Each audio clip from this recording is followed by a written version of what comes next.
Bom dia, gente. Vamos para mais uma semana de história. Hoje nós vamos começar uma nova unidade, a unidade 7, o nascimento do mundo medieval. Então, nós vamos ver o capítulo 16, os reinos germânicos. Então, na unidade anterior, nós vimos que a fragilidade do Império Romano contribuiu para que diversos povos de diferentes partes da Europa e da Ásia penetrassem em seus territórios. A maioria desses povos faziam parte de um grande grupo linguístico, conhecido como germânicos. A pressão dos germânicos sobre os territórios romanos se agravou ainda mais no século V, quando os hunos, povos não germânicos, originários da Ásia Central, passaram a invadir suas terras. Então, forçados a se deslocar ainda mais para o interior do Império Romano, os germânicos promoveram ataques violentos, que prejudicaram o comércio e agravaram a crise da economia romana.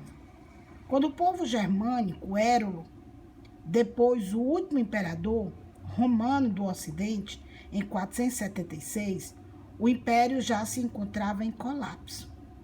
A falta de trabalho e a queda do comércio e da população eram evidentes nas cidades. E os germânicos já representavam grande parte dos soldados e generais do exército romano. A data da queda de Roma foi adotada como um marco para o fim da antiguidade e o início da chamada Idade Média na Europa Ocidental. Então vamos ver quem eram esses povos germânicos. Os povos germânicos, eles tiveram forte presença na cultura ocidental antes e principalmente após a queda de Roma. Sua origem era incerta. A hipótese é de que eles tenham vindo da Escandinávia e da região do Mar Báltico, situadas no norte europeu, é a mais provável das hipóteses que se tem. O contato com os povos indo-europeus, como os celtas e os gregos, resultou desse convívio numa influência cultural recíproca, tanto que a língua adotada pelos germânicos foi a língua indo-europeia. Então, eram vários povos. O que se pode afirmar desses povos germânicos é que eles estavam divididos em vários grupos. Falavam línguas ou dialetos aparentados. Entre eles se destacavam os francos, os godos, os vândalos, os ânglos, os saxões, os lombardos e outros. Mesmo com algumas diferenças entre si, os povos germânicos, eles se aproximavam pela língua, por uma forma de organização social, que era baseada na família, e por uma forte tradição, que era a tradição guerreira. Em uma sociedade militarizada, o chefe guerreiro era a figura mais importante da tribo. Então vamos ver aí os principais povos germânicos, que também eram chamados de povos bárbaros, porque eles viviam além das fronteiras do Império Romano. Então vinham os francos, que estabeleceram na região do atual França e fundaram o Reino Franco, né? Vejam aí nessa obra de arte aí abaixo. Nós temos os lombardos, que invadiram a região norte da Península Itálica, os anglo-saxões, né, que penetraram e se instalaram no território da atual Inglaterra, os burgúndios, que estabeleceram-se no sudoeste da França, os visigodos, que instalaram-se na região da Gália, Itália e Península Ibérica, né, como a gente vai ver no mapa, os suevos, que invadiram e habitaram a Península Ibérica, os vândalos, que estabeleceram-se no norte da África e na Península Ibérica, os ostrogodos, que invadiram a região da atual Itália.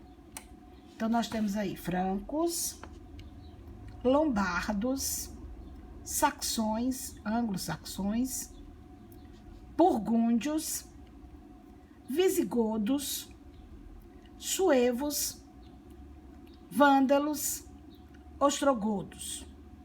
Então, no período de guerra, como eles se comportavam? né? Porque, vejam bem, o que a gente pode afirmar sobre os germânicos é que eles estavam sempre divididos, né? Com esses povos, que tinham uma sociedade militarizada, que o chefe era escolhido por uma assembleia para comandar o bando. Então, nos períodos de guerra, o chefe era escolhido por uma assembleia para comandar o bando armado nas conquistas. Caso saíssem vitoriosos, eles dividiam o butim, né? Ou seja, o que eles tomavam entre eles. E as vitórias proporcionavam terras para a agricultura e para a criação de gado, garantindo assim a sobrevivência da comunidade e o poder do chefe guerreiro e de seus parentes. Com o tempo, essa liderança do chefe guerreiro passou a ser hereditária.